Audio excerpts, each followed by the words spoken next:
And it's called the journey of recovery. And we use this phrase so much. J-O-R, J-O-R. What's J-O-R? Journey of recovery. So before we turn into the book, I would like to just ask a few questions, okay? And you're going to type your answers. Of course, for those who are new and for those who have not read through the textbook, you will not be able to answer these questions. But those of you who have been in VMeet for 2 years, 3 years, 4 years, 10 years, you know, you better know these answers. Okay, the journey of recovery. So by the way, next month we're going to zoom into season 1. So there are few seasons in the journey of recovery. So my first question is, how many seasons are there in the journey of recovery? Type your answer now. How many seasons are there? Type your answers. How many seasons are there in the journey of recovery? Okay, we have, yes, the answer is 3. There are 3 seasons in the journey of recovery. Okay, so following the chronological order, the befriendees will go through. The befriendees partnering with the befriender, and we call them the B&B. Okay, because I'm speaking as an ex-befriendee, so I know how important it is for me to have a befriender, or, you know, people who's going to journey with me. You call them befrienders. And it's not enough to have a friend. What's the difference between a friend and a befriender? A friend might be there because he or she cares for you, but they have no knowledge. So it's not enough. So it's not enough to have a friend journeying with you. We need someone who is a befriender. The difference is a befriender has knowledge about the journey of recovery. So that's why every befriender needs to come for the VMeet. Without the VMeet, how in the world are you going to know what to say or not to say? Because the befriendees already have lots of friends. They don't need another friend. They need a befriender. Okay, are you listening? So a befriender is a combination of a friend and a counselor.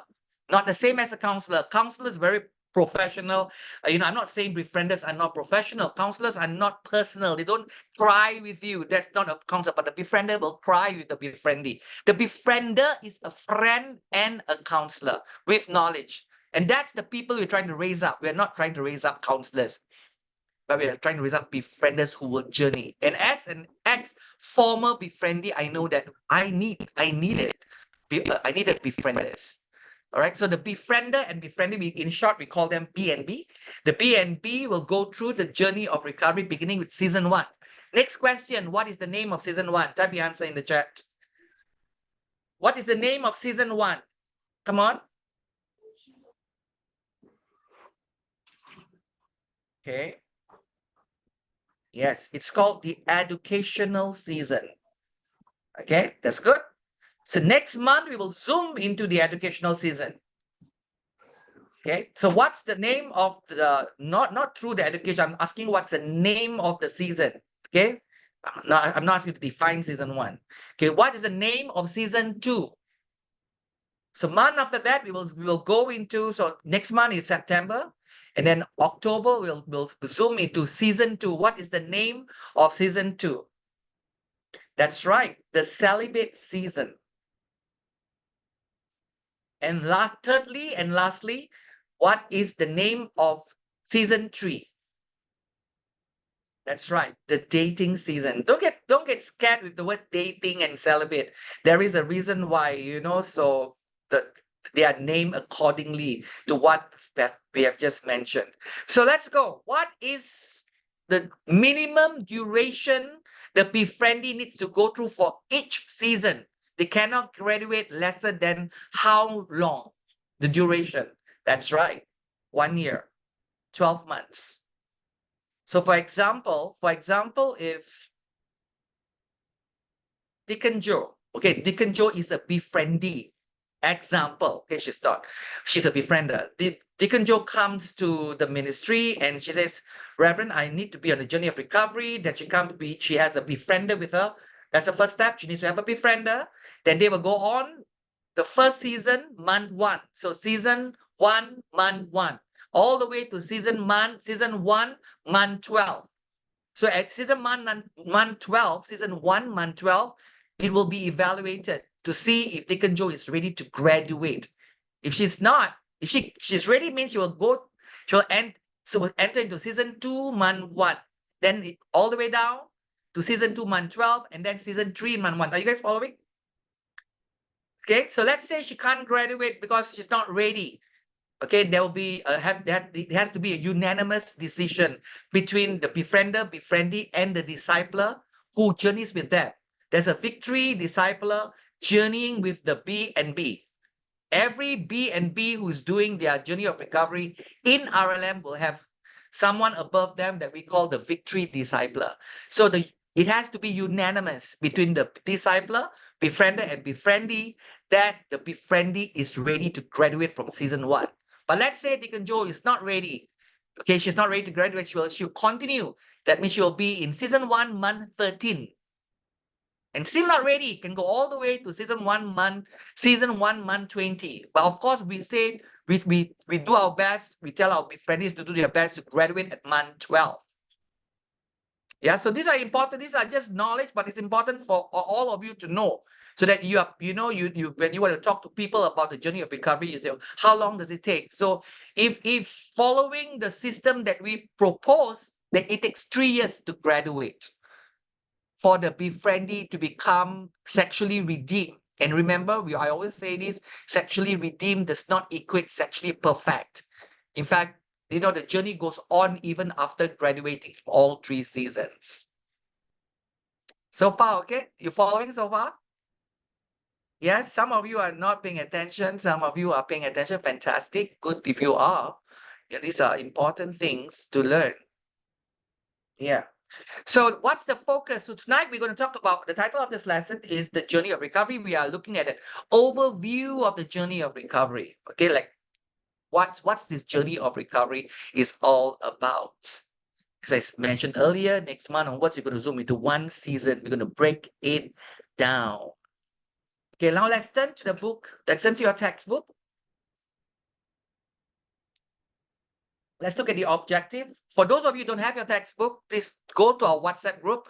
Pastor Amanda has shared the notes there. Our VMeet notes for tonight's lesson is in our WhatsApp group. Go and get the notes there quickly and follow. All right. But of course, it's great to have your textbook with you, your manual in your hand. You can take down notes and all that. So the objective for tonight is you students or participants will be able to have a clear overview on what the journey of recovery is all about if you paid attention. Okay. Number 1, through the journey of recovery, the befriendee will learn and unlearn things so as to be equipped for his or her life journey. So can someone type life journey down there? In the chat, can someone type life journey? Yes, that's right. Okay, so we are all in a journey. We are all in the journey, right? So remember, even though I have graduated from my journey of recovery in the early 2000s, I graduated. Okay, I took 10 years, not 3 years. Pastor Amanda took 3 years. Pastor Amanda and I started our official journey of recovery about the same time, mid-90s. Okay, under a different ministry. That time, our ministry did not exist yet. We were in Singapore. So because her life prior to the journey of recovery was not as crazy as mine. I guess that's one of the reasons. Of course, it goes back to personality and your experiences of the past. So every befriending takes a different amount of time. So I took 10 years. Yeah, that's a long time. I took 10 years. When I say 10 years, including my unofficial. Okay, my official journey of recovery took about 5 years. I actually began my unofficial journey of recovery even prior to that, 5 years earlier. So in total, about 10 years before I could say that I graduated from all 3 seasons. But unlike me, Pastor Amanda took 3 years. Yeah, so different people take a different amount of years, and that does not mean she's better than me, I'm better than her, whatever. So it's just that we need to recognize, we cannot be in denial. If you know you're not ready, means you're not ready. I needed that 10 years to actually come out to be the sexually redeemed person that I am today. Yeah. So after we graduate from our journey of recovery, so our journey ends? No, our journey continues, but we're no longer in the journey of recovery, but we are in the life journey. That's what we called it. So in your 4th season, the journey of recovery, there's 3 seasons, but after that, it equips you to enter into the life journey. So all of you here, you should be in your life journey. I always believe that if you're not in the journey, then there's nothing to look forward to in life. All of us need to be in our life journey, growing in the areas of our lives that the Lord wants us to grow, growing spiritually, growing emotionally, mentally. Yeah, so it's important to all continuously be in the journey. So I'm still in the life journey, still learning, still allowing the Spirit of God to teach me, still humbling myself, being a student in my life journey. Yep. But of course, the journey of recovery is different. The life journey is more relaxed. If in comparison to the journey of recovery is a lot of work. To be a successful former befriendee, you know, unlike the life journey, you can relax, you can it's not too bad, you know, but journey of recovery, there's no such thing. Of course, it's I'm not saying it's just tears and sweat. There are a lot of tears and sweat in the journey of recovery. Anyone who's not ready, you know, to put the work in, they shouldn't be in the journey of recovery. And especially not, you know, getting other people part of your journey when you yourself not ready for it. It's not the same as the life journey. So not all of you here understand what it means to be in the journey of recovery, because many of you here, you did not even need to be in the journey of recovery. And I'm specifically speaking about the journey of recovery for the sexually broken. And kindly do not simply use the word journey of recovery for any kind of recovery that you go through. You overcome smoking and you say it's journey of recovery. No, you're overcoming, you are in the journey of overcoming smoking. That's the journey you are in. When you talk about journey of recovery, of which our ministry has coined that phrase, is we're specifically talking about overcoming some area of sexuality in your life. That's journey of recovery. And today, you know, we watched a video. I'm not referring to the pre-work video, but the video you watch here tonight before we started the VMeet. And you heard the word, what word was therapy? Can you remember what therapy is that? Were you watching the video earlier? The guy spoke about a kind of therapy that's being banned and all that. Anyone can tell me? Yes, Ken was paying attention. Ken was playing the video. He was also paying attention. Conversion therapy. So conversion therapy is not the same as journey of recovery. We do not practice conversion therapy. Let me give you a little history here. Okay, the primary organization that started conversion therapy was Exodus International. Leave your hands up if you have heard of Exodus International. Exodus International is one of the oldest ex-LGBTQIA+, one of the oldest one that started, and they started and they used conversion therapy. And of course, many other groups, religious and non-religious group, also followed suit and started using conversion therapy. Okay, conversion therapy is you do whatever it takes to change people to a point or even electrocuting them. That's what is. I don't believe in conversion therapy. So what happened was, the biggest ministry, Exodus International, who was using conversion therapy for many, many years. After some years, the founder came out and declared that conversion therapy does not work.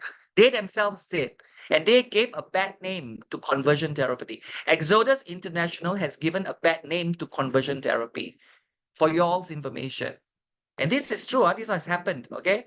And when for your information, when Exodus International found out about RLM, when we started, okay, we started in 1999, but we moved to Malaysia in 2003. But they found out about us in 2003, and they actually invited us.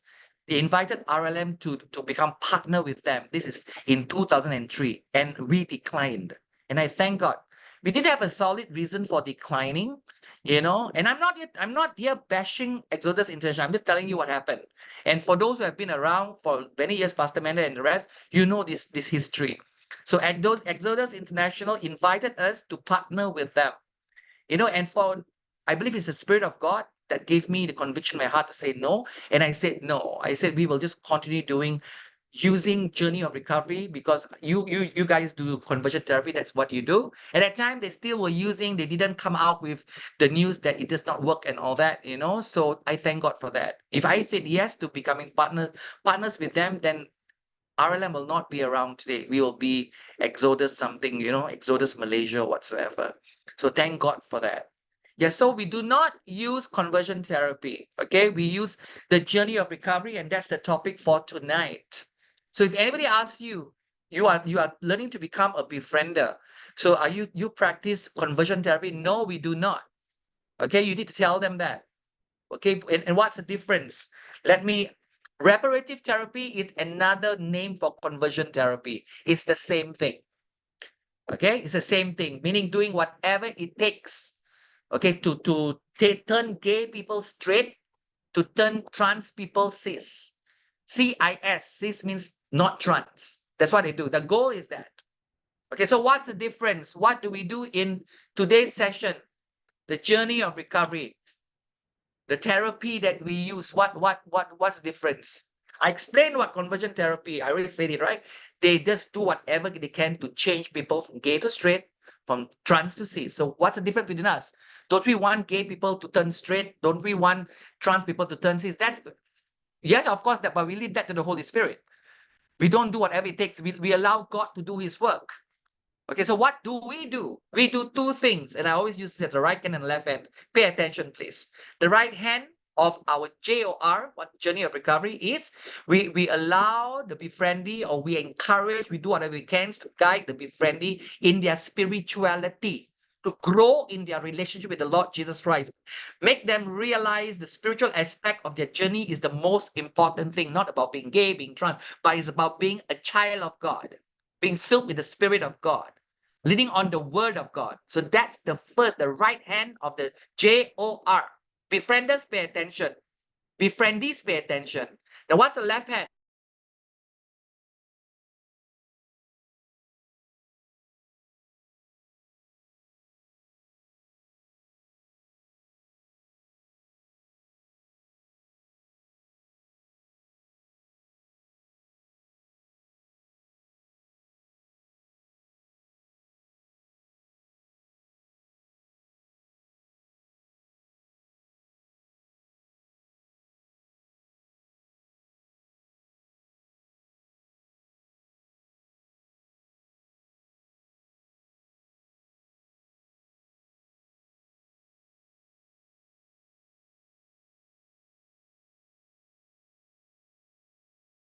So as soon as I lift up my hands, I got disconnected. So maybe I should not be lifting up my hands. I'm wearing a sling, by the way, okay? Am I still there or no?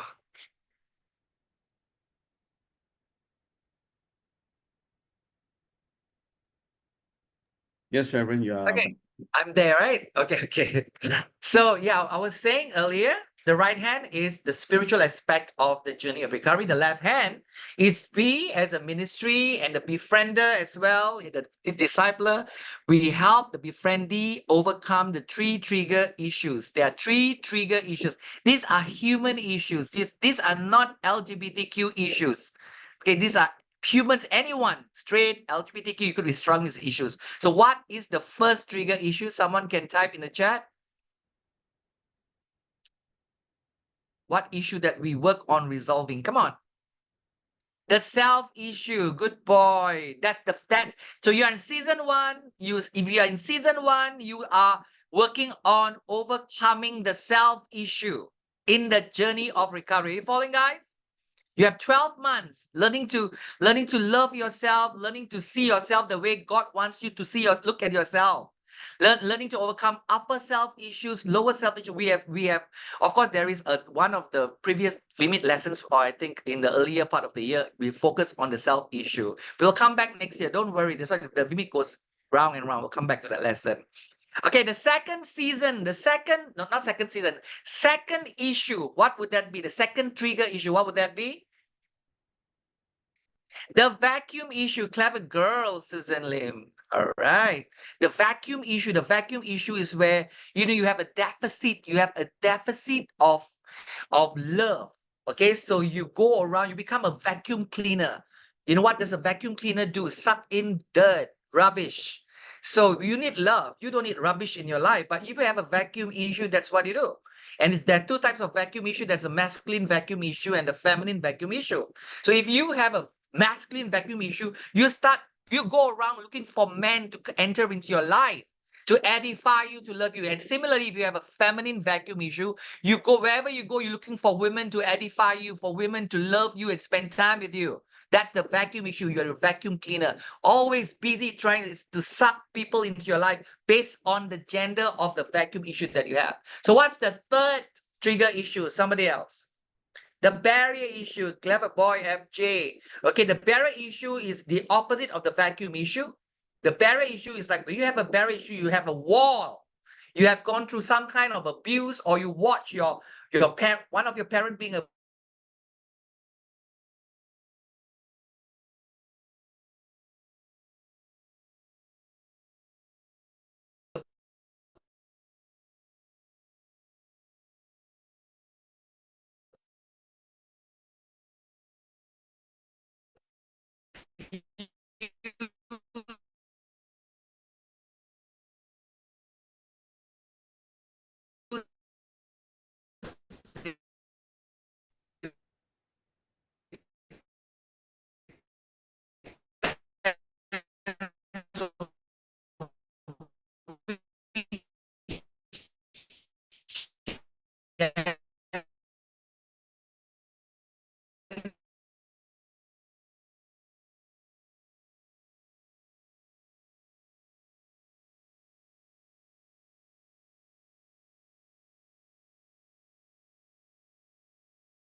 Ken. Yes, right. Yeah, so we're just trying to look at the issue with Reverend's laptop, me and Pastor Amanda. So just give us a few minutes. Yeah, sure. Yeah, okay. All right. Thank you. All right, guys. Oh, okay, you can go. You can have two laptops here. All right, let me. I don't think this has not happened for the longest time. I'm not sure why it's happening. Close my door, dear, please. Thank you. So I'm Pastor Amanda now. But all right. So I was saying, so we are talking about the third issue, which is the barrier issue, right? The third, these are all trigger issues. Why I call them trigger issues? Because these issues trigger people into sexual brokenness. Are you following so far? Okay, some people you might not even know that you have this issue. You know, I'm just gay. No, you are gay. You're a man looking for men. You go deeper.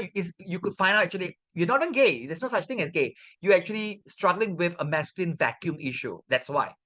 You know, you're a girl, you hate men, and because you're a sexual being, you want to express yourself sexually, but you just look at men as monsters. In other words, you have a masculine barrier issue, but you are a sexual being. You want to express yourself romantically and sexually, and you can't do it with men. You have no option. You turn to women. Get it? And you end up labeling yourself as lesbians. Are you following? So that's why it's important. We don't even like even in the second hand, you know, example, we talk about helping people resolve these trigger issues. We don't talk about lesbians and gays and whatsoever. We talk about these issues. Find out you have these issues and resolve them. So there are three issues: the self issues, the vacuum issues, and the barrier issues. Okay, so the self issue, you could be having the upper self issue and the lower self issue. I'm not going to go deep in this. Okay, we have specific VMeet lesson that talks about that.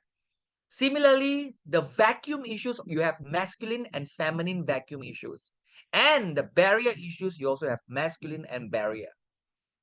Yeah, so are you following so far? Nod your head if yes. This is how you say yes in sign language. Yes, thank you so much. Okay, let's go back to our notes. All right. Number two, the befriendee will particularly learn how, in biblical manner, to look at and handle himself or herself, talking about the self issue, okay, through the educational season. Okay, so why we call it educational season is because it's the first time you're getting educated on the subject of sexuality. First time you're getting educated on the subject of journey of recovery. So there's a lot of learning. So the first year is like learning.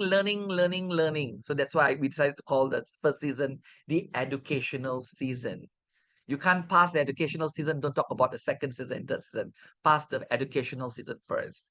And then Number 2B, people of the same gender. Then in that second season, we work on resolving issues towards people of the same gender. If the befriendee is a female, then the second season, the befriendee will deal with vacuum and barrier issues, but feminine vacuum issues, feminine barrier issues. Are you listening? Yeah. So if the befriendee is a male, so in the second season, the befriendee will resolve masculine vacuum issues and masculine barrier issues. Okay. Am I confusing you? No, right? Cynthia, you have the smile on your face. So I say this again. Okay. Okay, let's say Cynthia, you are a befriendee. All right. Let's say you are a befriendee and you enter into season 1. Season 1 is very clear. Then you learn how to love yourself, to forgive yourself, to embrace yourself, to look at yourself. It's all about self. How Jesus wants you to look at you. That's how you learn to look at yourself. Learn to take care of yourself. You know, all about self, resolving self. Upper self issues means the areas of your life you feel I'm not pretty, I'm this, and that's a lot. That's how exactly I felt when I was growing up. That's the upper self issue. The lower self issue is, oh, I hate being a female. I wish I was born a male. That's a lower self issue. But nevertheless, they are all self issues. That's season 1. So it's easy. It's issues towards self. The whole goal is to arrive at a place where I have, all glory goes to God, I celebrate me. I don't just love myself. I don't just, embrace myself. I've come at a place, I came from the place I hated me to a place I celebrate me. So that's the goal. That's the first season. Cynthia, I'm talking to Cynthia, but everybody listen. Okay, so the second season, Cynthia, let's say you are a befriendee. So you are a female, right? So you deal with issues you might have towards women. Towards women. Men, we wait till the next season, the third season. Because you're a female. So your second season, you deal towards people of your same gender. So what do I mean by resolving your issues towards women, Cynthia? That means you got to find out, do I have a feminine vacuum issue? That is, maybe you have never felt loved by your mother or sister or grandmother. So you could be, or Cynthia, do you have feminine barrier issues? Maybe you hate women because you have been abused by women. So you could go this way or that way.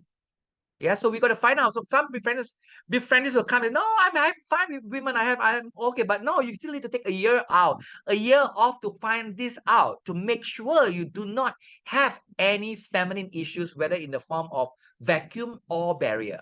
So that's how you would, Cynthia, the befriendee, would resolve the issues towards women. So similarly, when you after graduating season 2, you go to season 3. Now you got to resolve your issues towards men. Yeah. So do you have a vacuum issue towards men? Do you have a barrier issue towards men? There's at least 12 months for you to go to find out and to resolve those issues towards men. That's not difficult, right?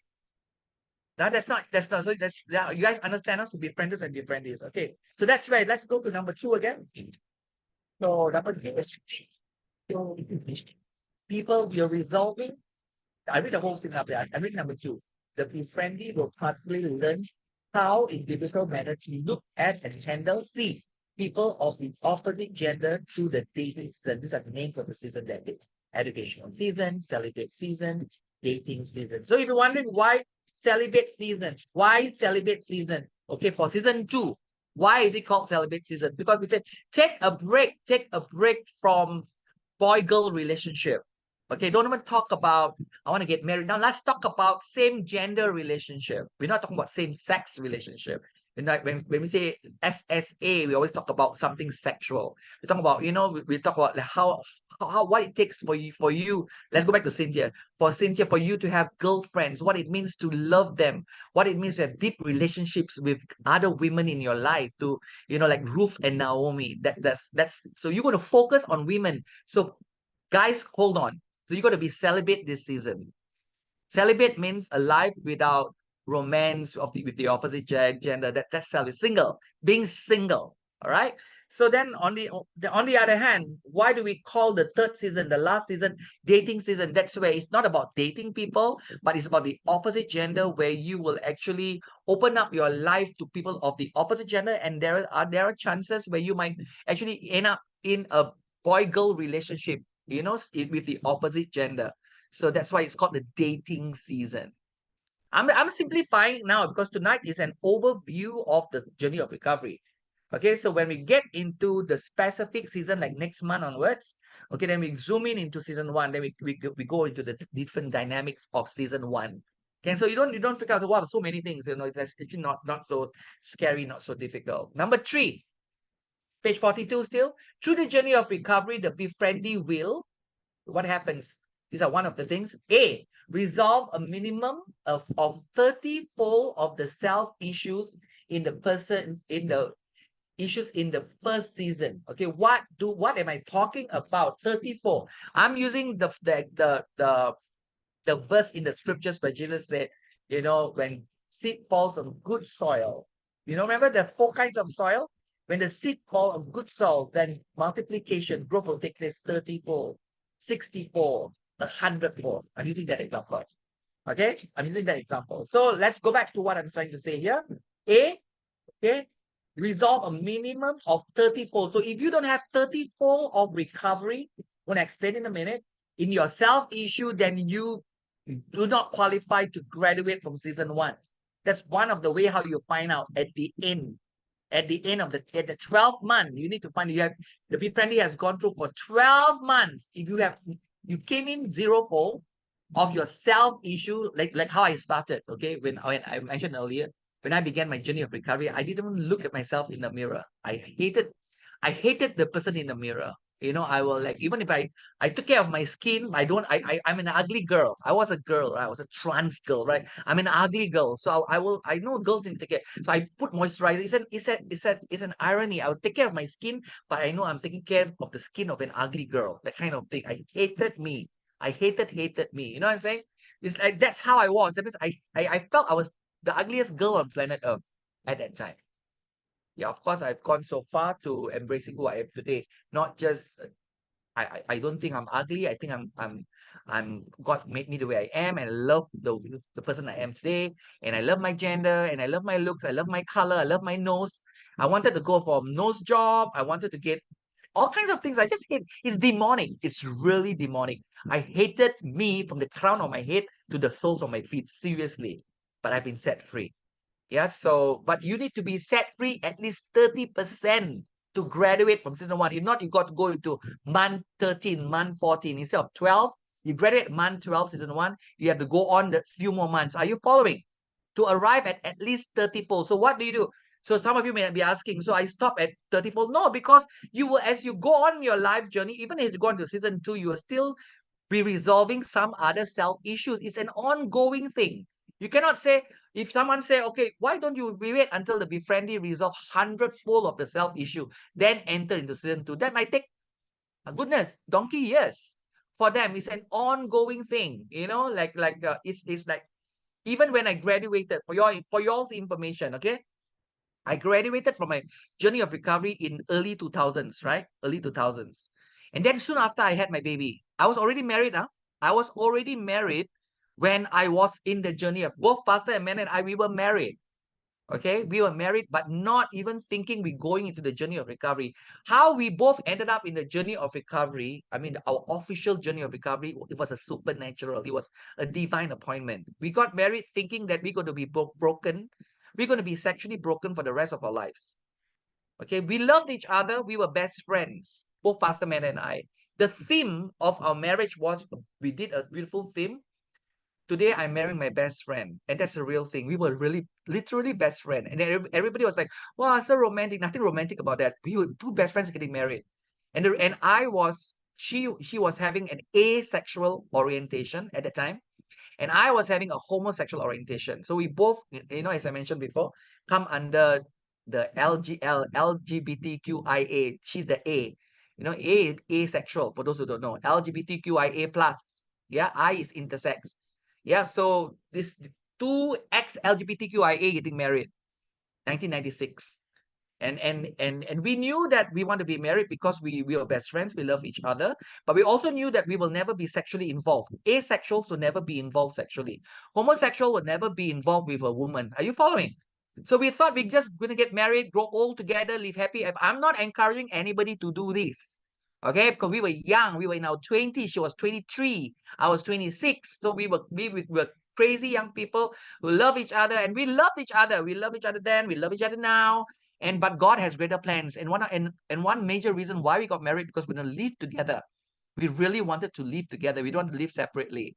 And I know I would not marry anybody. She knew that she would not marry anybody. So marry your best friend lah. So we married each other. Okay. So, and God supernaturally ended up we went to Singapore the year after that. Got married in 1996. Went to Singapore in 1997 to Bible school, Bible college. We went to Singapore Bible college, but lo and behold, God opened the door for us to go on our journey of recovery. That's what happened. When we entered our journey of recovery, that's where things begin to happen. You know, the journey of recovery did so many beautiful things to us, including transform our orientation, our sexual orientation.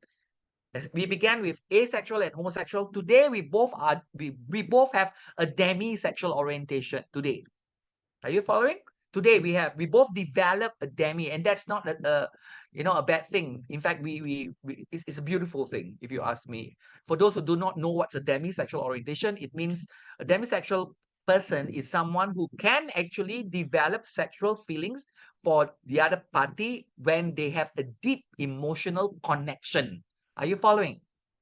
So we can't simply, when asexual, Pastor Menda in the past, asexual means no matter what, she can never ever have sexual feelings for people because of her past. She was sexually abused when she was a little girl. So she have a faulty mindset in regards to sexual sex. So she was asexual. So she was not aromantic. She can be romantic, flowers and all, but no such thing as sex. Yeah, are you following, guys? So no way she can have sex with me, no way I can have sex with her. That's how we got married. But few years down the road, she resolved the issue. She became a demisexual. Once you become a demisexual, means you can actually have sexual feelings for your partner, because that's what demisexuals are. I'm not saying that when you're a demisexual, you will have sexual feelings for everybody you will connect with. Not like that. I'm saying you can, not like you definitely must, you definitely will. Are you following? Okay, so I'm a demisexual, so I get so close to Samantha, for example. Okay, so I get so close to you, Samantha. I'm using you as an example. Oh, I will definitely have a sexual. No such thing. I'm able to, if I not that I must, not that I will. Yeah, I'm following. So don't misunderstand what demisexuals are so vulnerable. No, we're not. But asexuals, no way you can. Homosexuals, no way you can. Homosexuals, I can know as a homosexual oriented person, I can only develop sexual feelings for men, not for women. But I do not have a homosexual orientation anymore. I have a demisexual orientation. So that's where. So it's like the best sexual orientation for both of us. So we had a very deep emotional connection. So that's how 5 years after we got married, we became sexually involved. Started off becoming romantically involved, so romantic involved, and I became so sexually involved. It's like a supernatural thing. Both, so it's like, it was amazing. It's like, it just happened so naturally.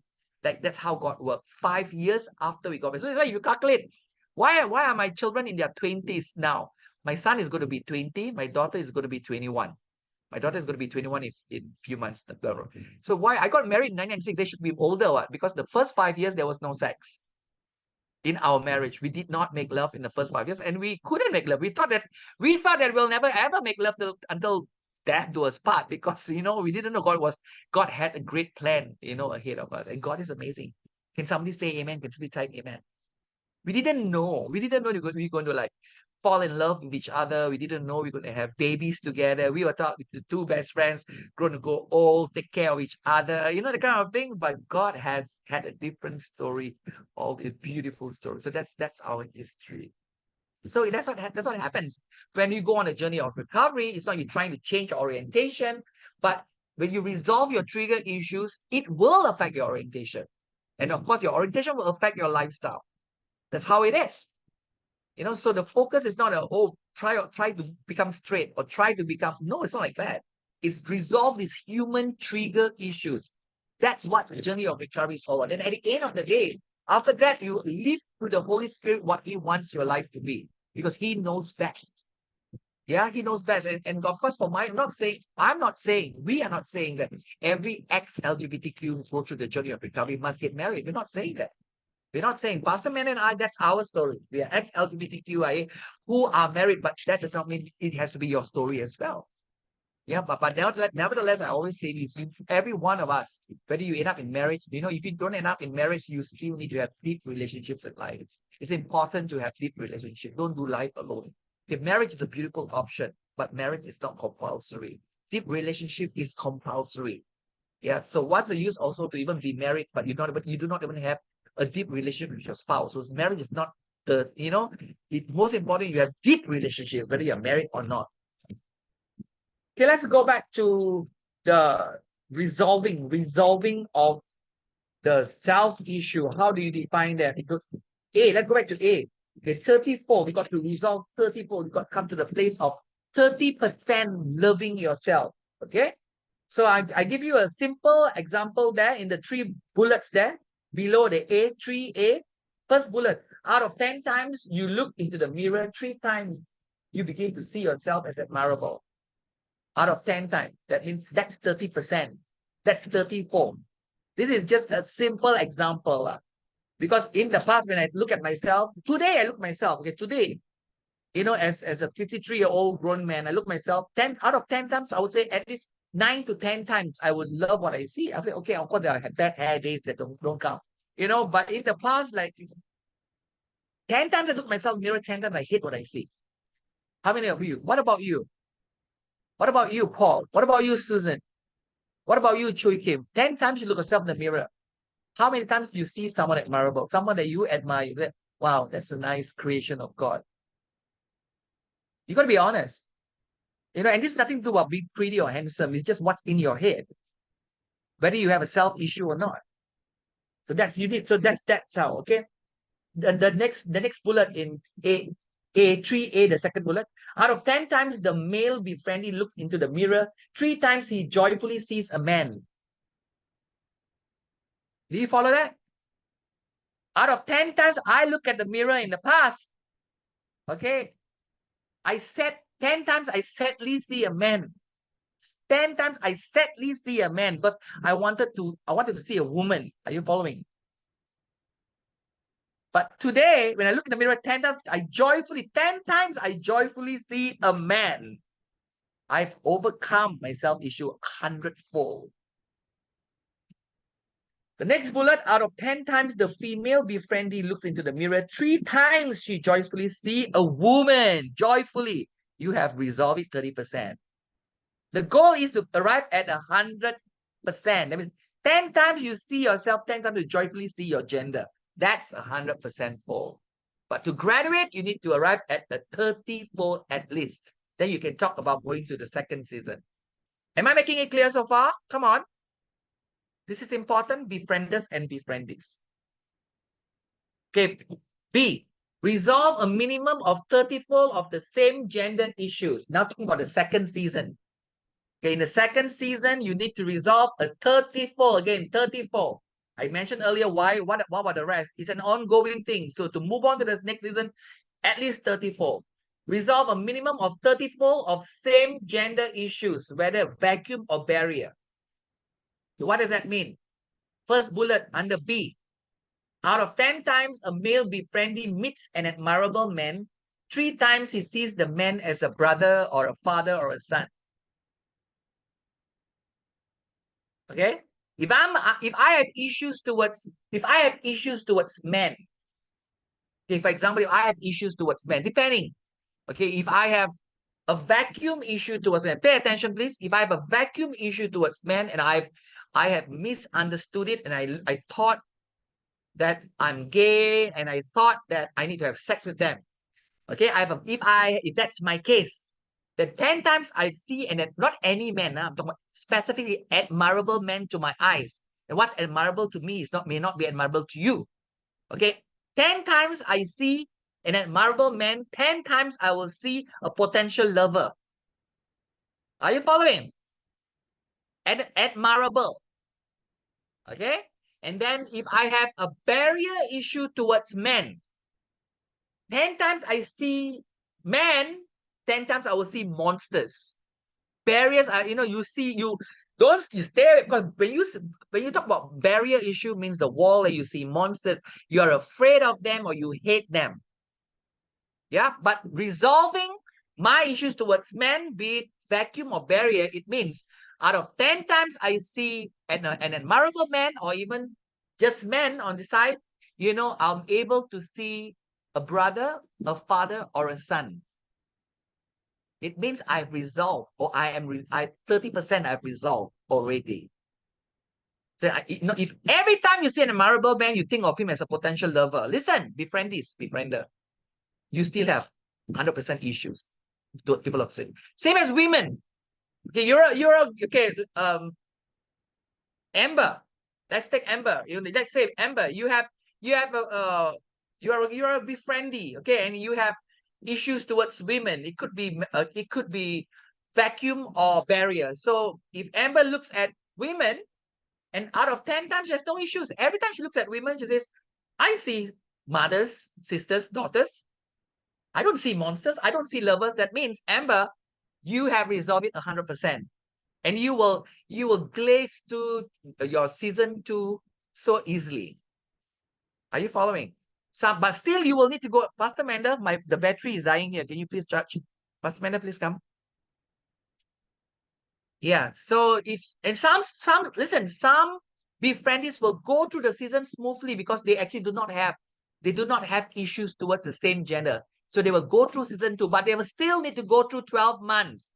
Okay, I have had experience where befriends said, I think, Reverend, I don't have issues towards, doesn't matter. You won't die. Just give another 12 months just to make sure. Yeah, but of course, these people will not struggle in that season. Yeah, so but to graduate from season 2, you need to resolve it 30. Sorry. Yeah. All right. Okay, let's go to the C now.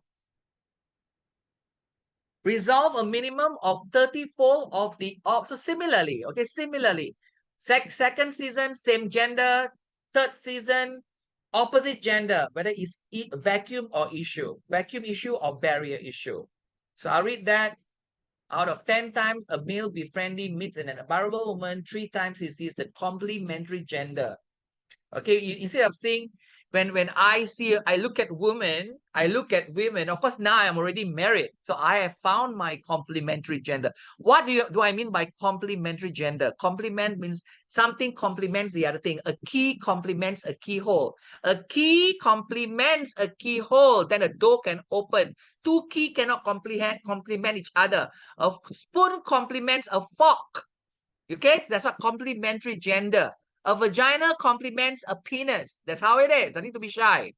All right. So in the past, when I couldn't look at women as my complementary gender, I look at women. I go to a room and I see men and women. I see men and I see tables and chairs. Women don't exist to me in the past. Okay, I see men and then I will zoom. First, I look at the gender first. This is how it is for me. I see men and tables and chairs. Women, they don't exist to me. And then among the men, I'll start looking for admirable ones. My eyes will go to the admirable. That's how it is. And it's just the issues that makes you do that, you know? So, but now, you know, of course not now, just before I was transitioning into a demisexual orientation, I began to look at Pastor Manda as my complementary gender. As, wow, she compliments me. She's beautiful, you know, in a sexual way, you know. Seriously, I never felt that way prior to resolving my issues. Like, seriously, it did not, you know, you don't make things up. Like, you don't make things like this up. It just happens supernaturally, naturally. Yeah, so it's important. It's important to arrive at the place. Every befriendee, listen, every befriendee, it's important for you to arrive at the place. Ask the Holy Spirit to bring you there, as how the Holy Spirit brought me, to come to a place of looking at the opposite gender as your complementary gender. Because people of the same gender cannot become your complementary gender. They cannot. They just cannot. The key and the key cannot complement each other.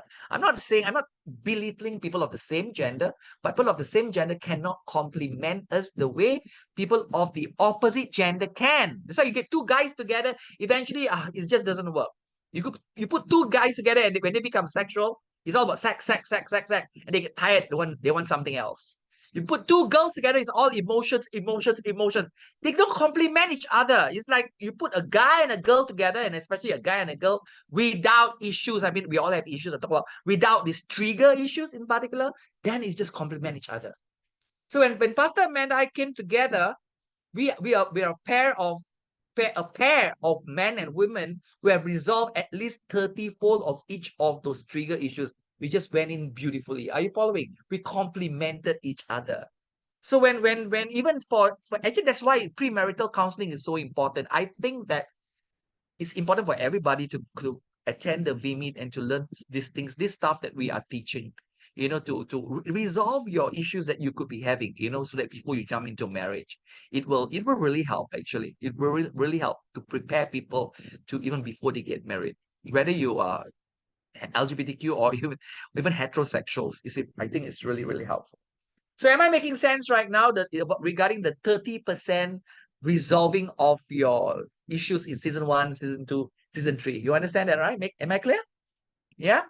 Anyone with any questions so far regarding what we have learned? Before I move on, I give you a chance to ask a question. No? Yes, Damita, go ahead. You got to unmute yourself. I had asked a question earlier in the chat about the journey of recovery, where like, say, what if I'm not ready on that 12th month, but like, just say like somehow I feel like I'm ready on the 18th month. Do I just graduate from there, or do I wait another 12 months? No, you can graduate as long as after 12. It can be 18, 19, doesn't matter. Yeah, you don't have to do another 12 months. You don't have to do another 12 months. So it's minimum 12 months. Then it can be 13 months, 14 months, 15 months, 18 months. You can graduate anytime. Yeah. But as I said, as I mentioned earlier, it has to be a unanimous yes between you, the befriender, and your discipler. All three agree that, yeah, Damita is ready to move on to the next season. Then you graduate. But it can be done in the 18 months. But we are praying and hope that our befriendies will do it in the 12 months. Because we will still, even after graduating, the befriendies will still be part of our community. Your growth will still go on. You'll still be learning. We don't feel to drag and drag and drag and drag. What are you waiting to become perfect? Then you graduate? Because that's never going to happen. You're not going to become perfect. You cannot wait until that happens. You've got 34 is enough. But of course, after you have learned so much in the 3 years, okay, you have learned so much in the 3 years. So you will continue to apply it even after, as a sexually redeemed person graduated from all 3 seasons. You will, if you are wise, you apply it. You apply whatever you have learned to move on, and slowly but surely you will resolve all 3, the issues of all 3 seasons 100-fold. Like I have today. I have resolved my self issue was resolved. No, sorry. Yeah, my self issue was resolved first. And then my issues towards women is resolved second. My issues towards men was the last one. It took me the longest. For me. Different people will be different, okay? Even though in the journey of recovery I resolved. In the second season, I'm supposed to resolve issues towards men, right? Same gender, hello? Yeah, but still, I went on. That was the last one for me. For me, that was the hardest. It took the longest time. Issues towards myself, the first I graduated from that 100-fold very quickly. And towards women, and partly because, you see, what helps the graduation in season 2 and season 3 would be, we need to have the people. For example, if you are in season 2, as a guy, I need God to send men into my life. I can't resolve my issue towards men without, we called it DPR therapy. Men need to be brought into my life. God need to send men into my life to be my fathers, my brothers, my sons. And I found that a challenge for me because men came, men left, men came, be messy and all this kind. So it took me a longer time. But with my issues towards women, I had a solid woman in my life. That's my wife. So I had a super solid woman in my life. So it was easier because she was there. So resolving your issues towards men or women, you can't just pray it away. You need to allow God to send the gender-specific people into your life. It's a must. Yeah, so for me, that's the reason why I took much longer to resolve my issues towards men, because there was not one solid man in my life. The man came and men left, men came, and talk about brothers and fathers and sons. They came, they left, they came, they left. So it's not, but in comparison to my wife, she was really there. So if I really believe this, if I had a man in my life like how I had a woman, Pastor Amanda, I think I would also resolve my issues towards men much more quickly. But I did not have that man. So men came, men left, so it was and became messy and things like that. But anyway, I thank God. Today I've resolved all of my 3 issues, completely 100-fold. Thank you, Jesus. And it's possible to bring you for you to arrive into becoming the best version of yourself. And that's necessary. You have to become powerful in the kingdom of God. Amen. Okay, let's Amen. look Thank at you. most welcome. Okay, number 4, without resolving a minimum of a 30-fold of the season's issue, be it self or same gender, opposite gender, one should not graduate and move on to the next season. So 30-fold is a must. Number 5, through the journey of recovery, the befriendee would be able to share healthy, successful, and godly relationships with people of both genders eventually. So that's why it's important to go through the journey of recovery.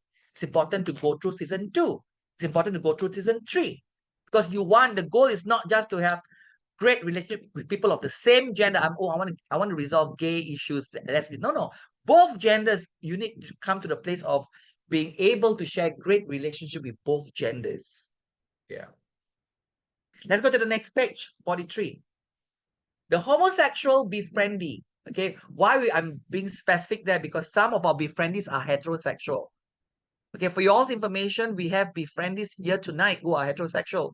That means they are struggling with opposite gender issues. Okay, that means if a guy he can't help it and he's just a chronic womanizer, he can actually go on the journey of recovery. And if you're heterosexual and you are struggling with porn like crazy, you're just addicted to porn, you can also go on the journey of recovery. So the journey of recovery is not just for ex-LGBTQ. The journey of recovery is also for heterosexuals who are struggling in their sexuality. Are you guys listening? So don't misunderstand and think that the JOR is only for. And why is that the case? Because the root issues ROOT. The root issues are the same. The self, the vacuum, the barrier that leads people into sexual issues in the forms of LGBTQ or even heterosexual. So that's why the journey of recovery works for both ways. Okay? So number 6, I read that again. The homosexual befriendee in particular would experience a modified or a changed sexual orientation through the natural progression as the sexual orientation change chart below. So there is a chart there if you have the notes with you. But there is a difference between modified and change. Modified means, okay, when I say modified, what's the difference between modified sexual orientation and changed sexual orientation? Change means you go from homosexual to demisexual. Is that change or modified? That's change.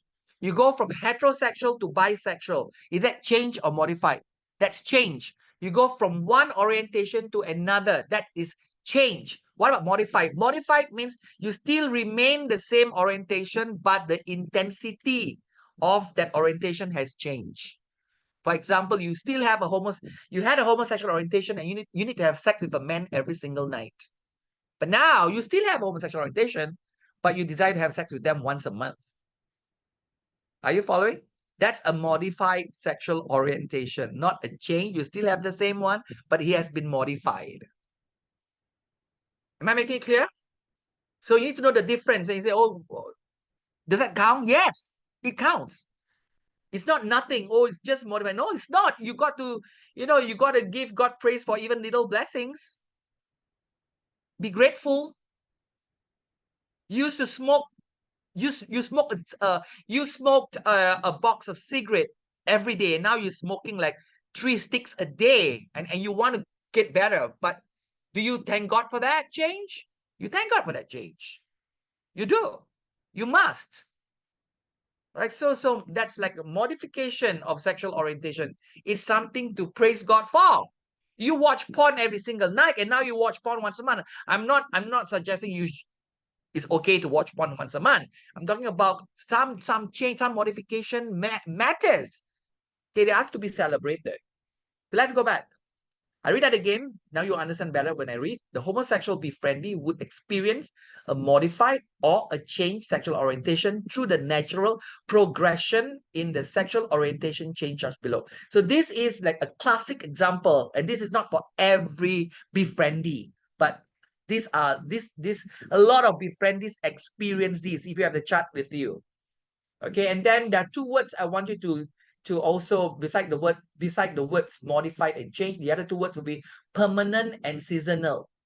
When you talk about orientation, it can be permanent. Permanent means you are having that orientation for at least a year. Okay? Seasonal means you're experiencing that sexual orientation or sexual attraction for months. If it's happening, it has happened. How long have you been sexually attracted to people of the same gender? It's been 6 months. So is that seasonal or is that permanent? Type the answer, please. Somebody.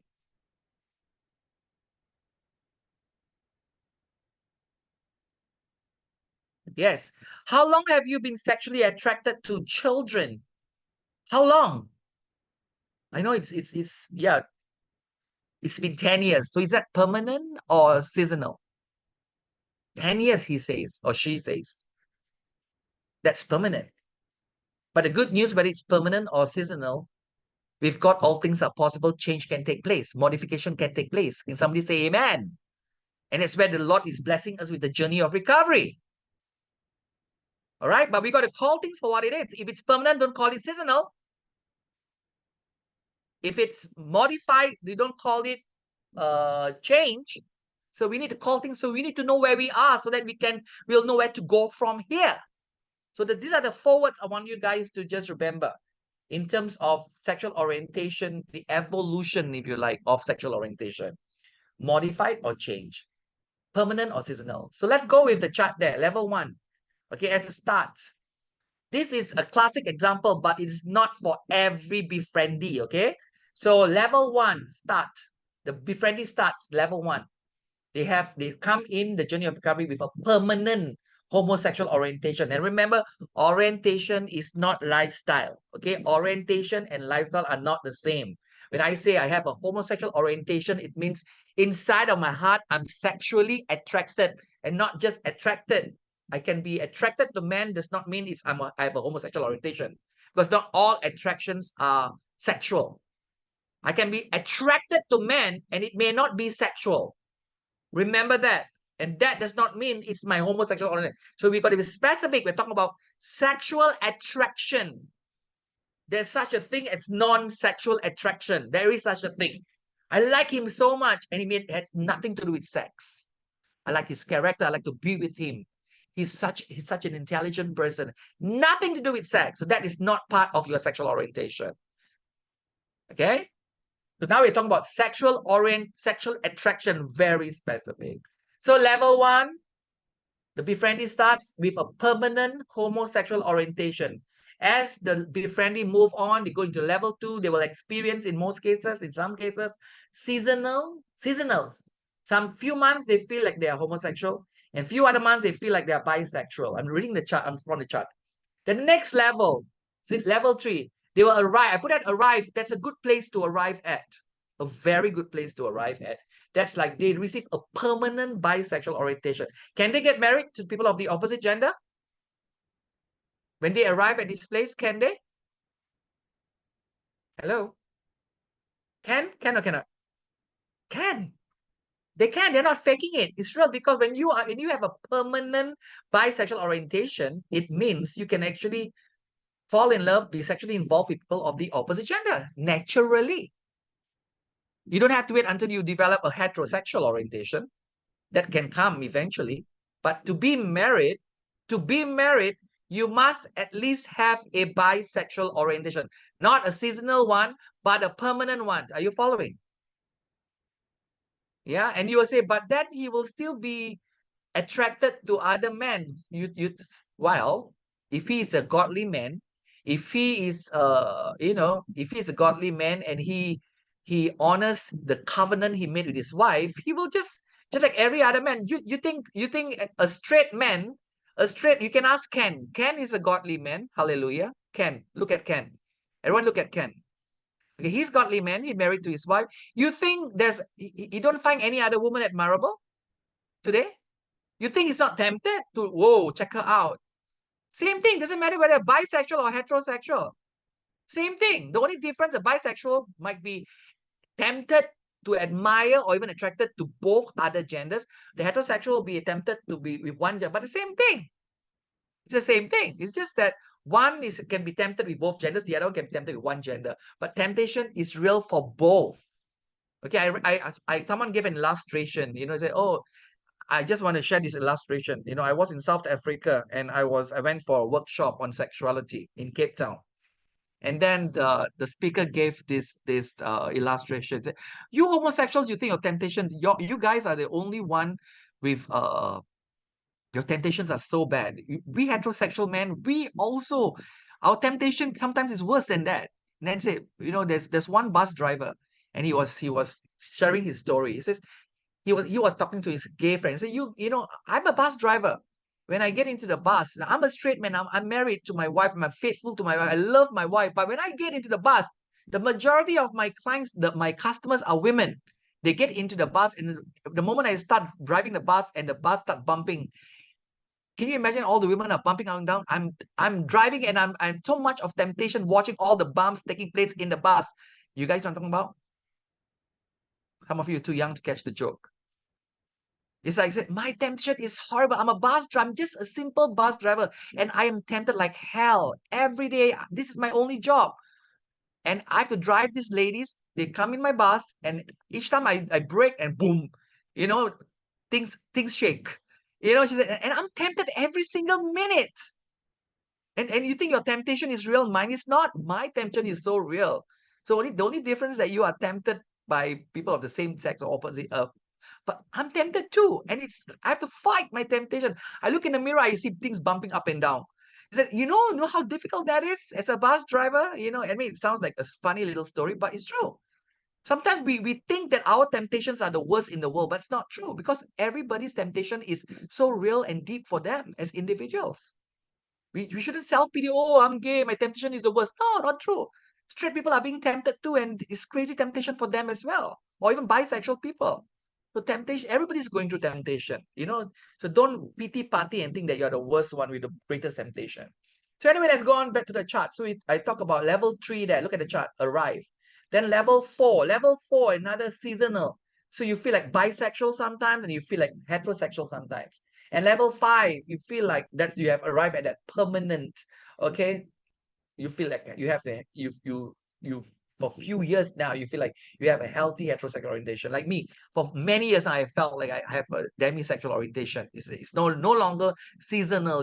I went through some seasonal as well, not exactly like this, but some kind of seasonal I went through. But I've arrived at a place of very permanent demisexual, both my wife and I. So it's like, yeah, I understand this chart.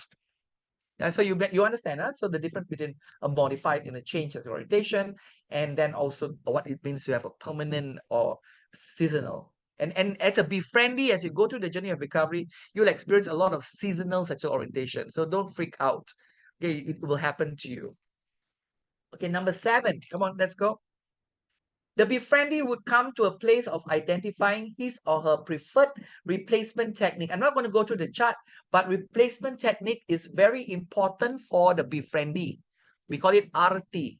You cannot say, I'm going to stop hanging out with this group of people and then do nothing. Then you got to start hanging out with a new group of people. I'm going to stop watching these kinds of movies. You need to start watching new kinds of movies. So there must always be a replacement in the journey of recovery. Okay, new things. You cannot say, I'm going to stop doing those things and do nothing. You need to figure out, what kinds of things you need to start doing. Okay, and that's where the befriender needs to always check with the befriendee. What are the things you need to give up? What friends you need to give up? What kind of activities you need to give up? Then the befriender and befriendee need to discuss together. And the befriender can give advice. So these are the things you can start doing. Replacement technique is a must. You can't just stop smoking and then do nothing. You need to eat chewing gum. I don't know. You find out how, suck on sweets, whatever. Yeah, every Wednesday you go cruising. So now you're not going cruising on Wednesday. What are you going to do on Wednesday? Yeah, so you got to fix replacement technique is it's very practical, very simple, but very powerful. Yeah, you're going to quit seeing that guy or you're going to quit talking to that girl. What are you going to do now? Who are you going to talk to? So replacement technique is a must in the journey of recovery. Okay. Number 8, through the journey of recovery, the befriendee would clearly understand the difference, the beauty, and the joy of first sharing DPR. DPR means, deep platonic relationships like David and Jonathan, Jesus and John. It's important. It's important. You don't say, I want to go to the journey of recovery, then I just want to focus on people of the opposite gender. People of the same gender doesn't matter to me. No. Look at Rice and me, for example. Rice is my DPR. Rice was the guy who made the announcement just now. Okay, he's also my Ade Angkat. He's my personal assistant. Okay, and above all, he's my DPR. Yeah. So it's important. You can have 1 DPR, you can have 2 DPR, you can have 3, you can have 12 DPR. The more the merrier if you have time. These are deep relationships. Yeah. So it's important to have deep relationships. And you look at, if you're a man, you have great relationship with other men as your father figure, brother figure, son figure. The more the merrier. Yeah. So it's so good. So without the journey of recovery, that's never happened. Because your mind will be occupied of wanting people of the same gender as your lovers, and it's never going to work. You grow old. You will grow old. You become sick. You will not. You will never understand the beauty of same gender relationship. You'll never. So sad, really sad. And I think that same gender relationship is so important for everybody, whether you are a befriendee or befriender. If you are a befriendee, it's a must. Because it's therapeutic. Even for those of you, straight people, do you have people of the same gender in your life that you are investing in? It's important. It's important. But of course, there's a difference between DPR and SMR. SMR means opposite sexually motivated relationship, husband and wife, boyfriend, girlfriend. That's the romantic element, the sexual element. Okay, both are important. Both are equally important. They are differently important. Yeah. They are both deep relationships. They are needed relationships. Yep. So it's important. Even for those of you who end up not getting married, but it's good to have some people of the opposite gender who you can call your good friends. People who are of the opposite gender, you can call good friends. You cannot get so deep, lah. If you're not planning to marry that person, and if they are not your family member, you cannot get so deep. But at least they can be a good friend. I personally don't think a boy and a girl should be best friends. I don't think so. Call me traditional. I mean, if you can beg to differ, okay, whatever. I believe that your best friend should be the same gender. Best friends should be the same gender. Yeah, if you want to be so close to someone of the opposite gender, you need to plan to marry them, or they should be your family member. Then yes, you can share a deep relationship with someone of the opposite gender, but they have to be your family member or someone you marry, like your mother. If a son and mother, they can have a deep relationship. Why not? You know what I'm saying? Or brother and sister, why not? Deep relationship. Yeah, I believe it's good to have deep relationship with both genders, with wisdom, of course. So yeah, that's the number 8 basically. Okay, number 8 is talking about SMR and DPR. How many of you can confidently say that you actually have great relationships with people of the same gender? Hands up. You have at least 1, 2 better, 3 better still. Leave your hands up if you say, oh, yeah, I do have people of the same gender that I have a deep relationship with. Deep, not just hi, bye. I'm not sure you have time for me. Like you have, great. For those of you who have it, for those of you who don't have, pray on it. Yeah, it's important. It's important because the females in your life, even your spouse, for me, there are things that Pastor Amanda can never identify with me because she's a woman, I'm a man. But my Bryce and my brother Jeremy and other guys in my life, they get it. So you need to have people of the same gender. Yeah. It's just the same thing. You need people of the same gender, opposite. So it's important. It's important to invest lah. Don't just invest on one person, just one person of the opposite gender. And then when it ends, whether through breakup or through death, then you are left standing alone. Yeah, like a fool. You have a group of people, your inner circle, and have both genders in your life. Ask God for them. Don't be like a typical woman. I have my husband, that's enough. Nobody else matters to me. Your husband gone, that's it, girl. You end up as a fool. You know? Yeah. So you have best friends or have a best friend, have good friends. Yeah. So it's important. It's important. It's important.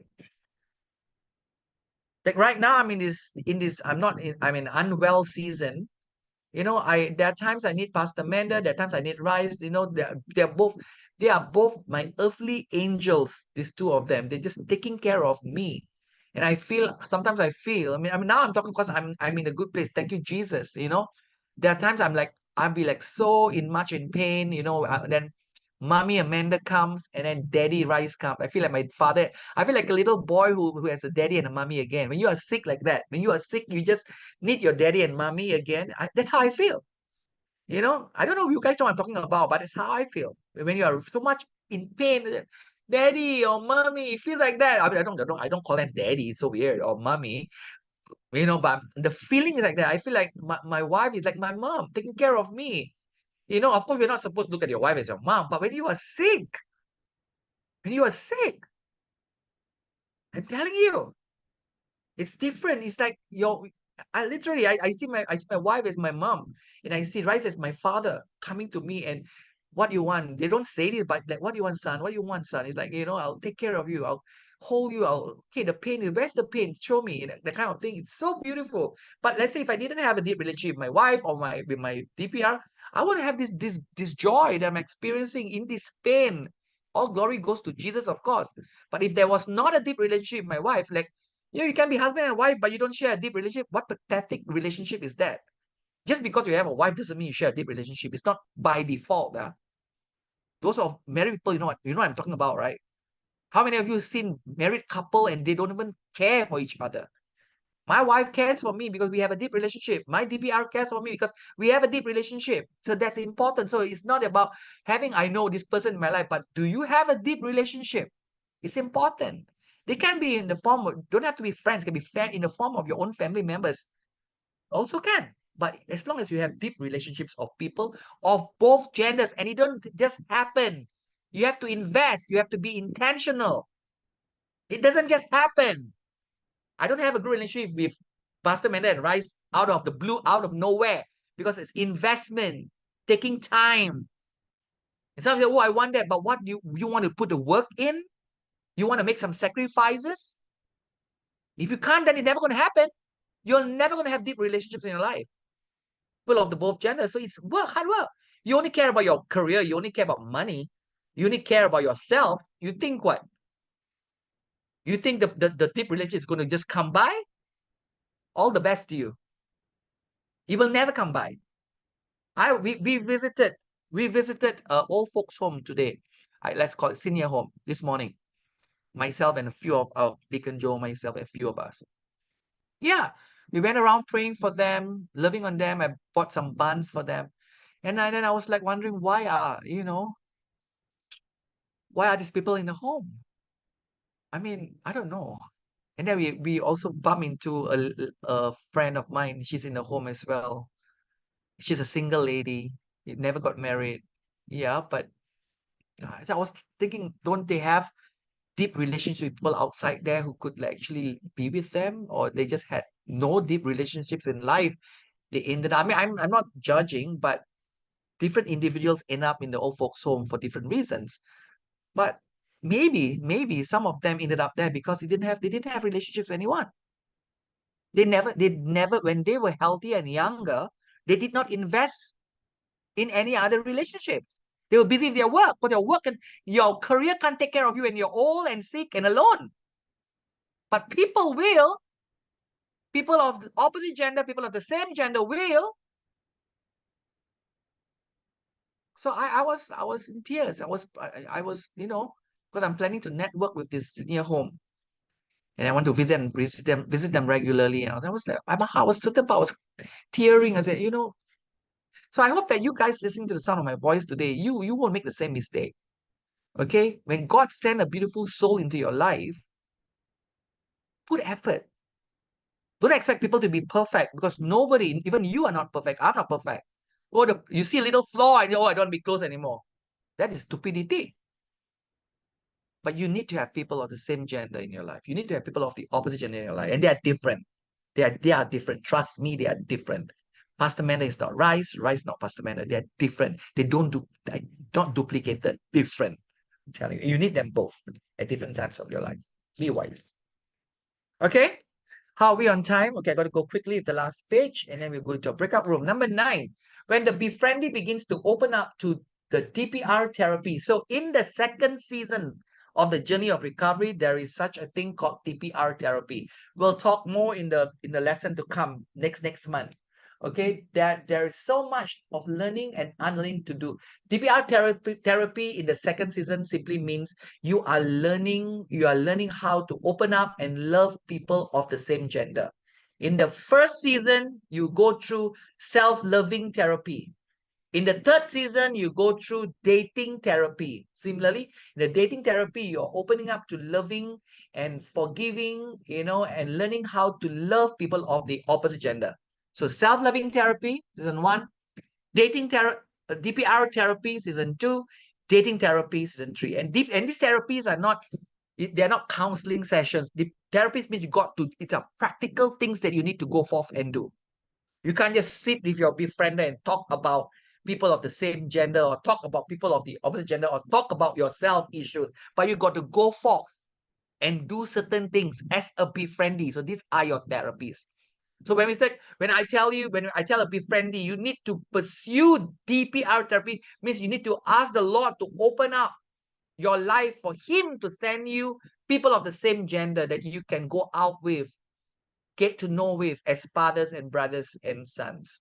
You know what I'm saying? Or for females to be as mothers, as sisters, as daughters. That's DPR therapy, same gender. You got to do activities together. You got to go out. You got to go, whatever it takes. The therapies are always in the journey of recovery. Therapies are always practical things you need to do. Yeah, so there will be a therapy for each of the 3 seasons. Number 10, DPR is foreign for most befriendee. Hence, in the initial stage, some befriendees might treat the DPR as an SMR, like a boy-girl relationship, especially for those come from a gay background.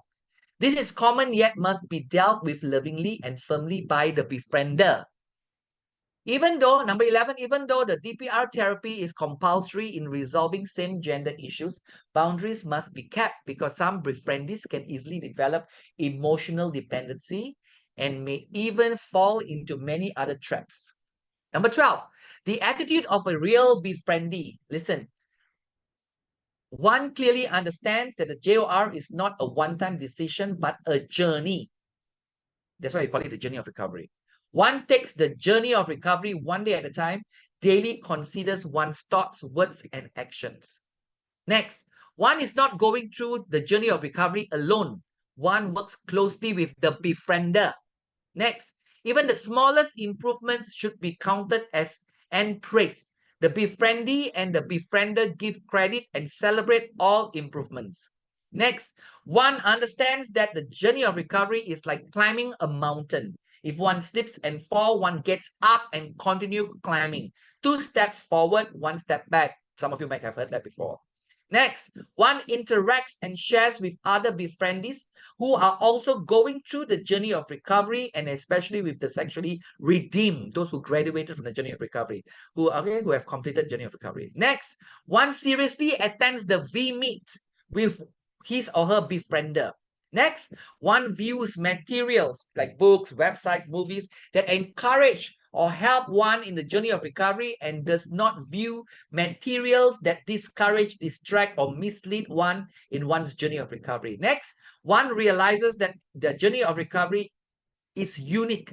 You cannot compare other people's journey of recovery. Your own journey of recovery is unique. So one does not constantly compare his or her journey of recovery with other befriendees.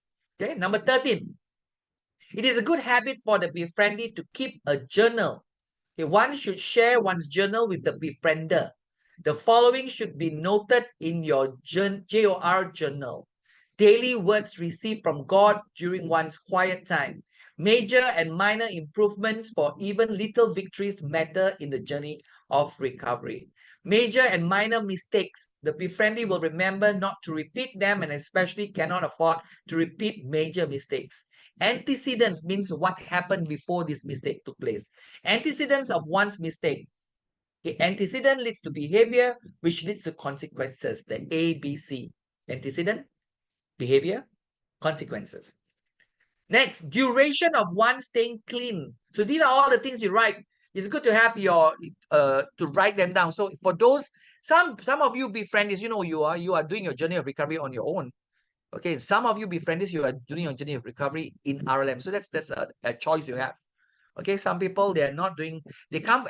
Every befriendee must come for VMeet. That's where you learn how to be a befriendee. But how you want to do your journey of recovery is totally your choice. You can do it on your own, with your befriender, or you can do it under RLM, also with your befriender. You and your befriender come and you do it, we'll journey with you all. So there's two ways of doing it.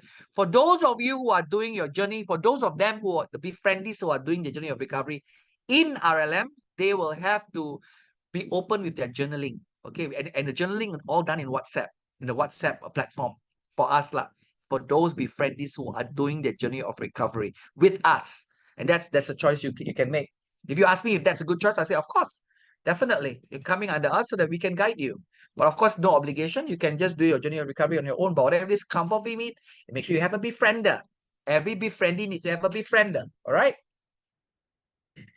Number 14, upon graduating from all 3 seasons of the journey of recovery, the befriendee is no longer known as sexually broken, but now sexually redeemed.